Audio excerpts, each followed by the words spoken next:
Have you been looking into the Elon Musk lawsuit against OpenAI? I don't know what's going on with that. Oh, it's super No. interesting. Tell me what happened. To me, at least. Yeah. All right. So Elon started, was part of co-founding this nonprofit organization called OpenAI 6-7 years ago, whenever it was. He put a lot of money into it. And obviously, as you know, the whole difference with a nonprofit is that they have a mission instead of a responsibility to shareholders. They got to use all their money towards the mission, whatever it is. And the mission of OpenAI was originally to make artificial general intelligence, human-level intelligence, that was not motivated by profit so that they could focus only on making it safely and open source, meaning everyone can see the code so that they can harness the responsible energies of humanity to perfect it. Elon was very passionate about this. He was worried about all the downside potentials of AI, so he funded this. And then what they did is OpenAI took a series of steps to essentially become a for-profit company. And they created a for-profit, an LLC, or a limited partnership, which is for all practical purposes the same thing. And they put that entity inside the nonprofit so that the nonprofit essentially owns most of that for-profit. So it's like Hamas being under a hospital. Yeah, exactly. This exactly. So wow. So, and then what happened is Microsoft got in. So what happens is with that for-profit, now you can attract tons of investment because big-time investors aren't going to come into a nonprofit knowing there's no return unless they have a charity motive. Once you got the for-profit, you're 10 or 100xing the amount of investment you can get because you're promising people a return. So they raise all this money. They get a ton of money from Microsoft, who gets a minority share of the company. Microsoft might own, I don't actually know what they own, but it may be like 49% of the company, right? So that OpenAI can still make all the decisions, but Microsoft owns a big portion of the company. And so they create ChatGPT and they make it closed source, meaning, no one can see the code, and they're essentially now just a for-profit company working precisely at cross purposes with the original nonprofit. And Elon says, well, this is like on its face, this shouldn't be legal. I invested money on the basis of you guys being a nonprofit, making safe open source AGI. And now through clever, putting companies inside of companies, you've made it into a for-profit and you operate like any other AI company. And yet you took all my money.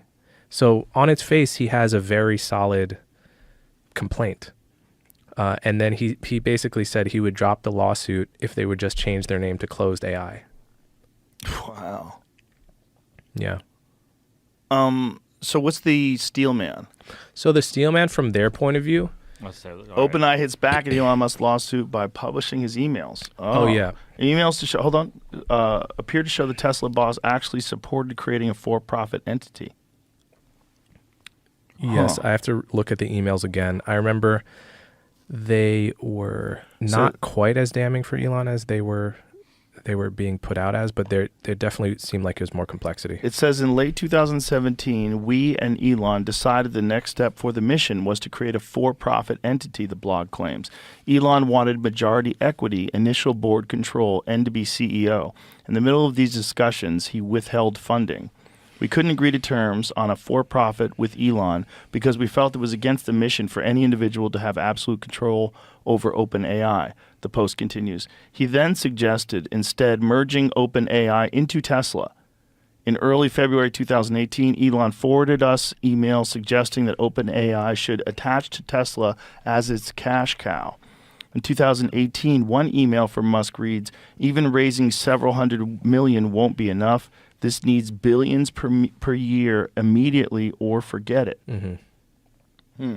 That makes it more complicated, right? Yes. Amid the refusal to grant Musk total control of the blog claims, the SpaceX founder soon chose to leave OpenAI, saying that our probability of success was zero and that he planned to build an AGI competitor within Tesla. Musk created his own AI company, xAI, last year. We're sad that it's come. We're sad that it's come to this with someone who we deeply admired, someone who inspired us to aim higher, then told us we would fail, starting a competitor, and then sued us when we started making meaningful progress towards OpenAI's mission without him. The blog says. Yeah. So it seems like there could be fault on both sides. From my point of view, it's indisputable that OpenAI started as a nonprofit and then cleverly became a for-profit.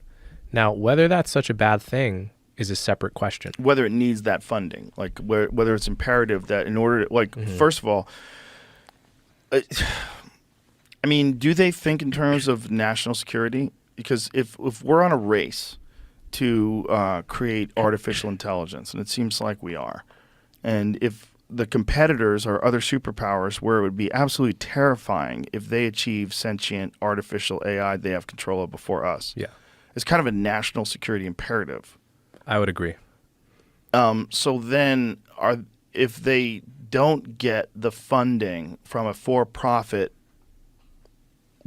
so how do they do it then? Well, that was their point. So the truth is it may have just not been smart to start it as a nonprofit to begin with. That's my guess is they went into that decision hastily, and then idealistically, that's right. And then quickly realized that they were going to be completely irrelevant to the world of AI unless they somehow became a for-profit. And so they did it this way as opposed to just starting a new entity.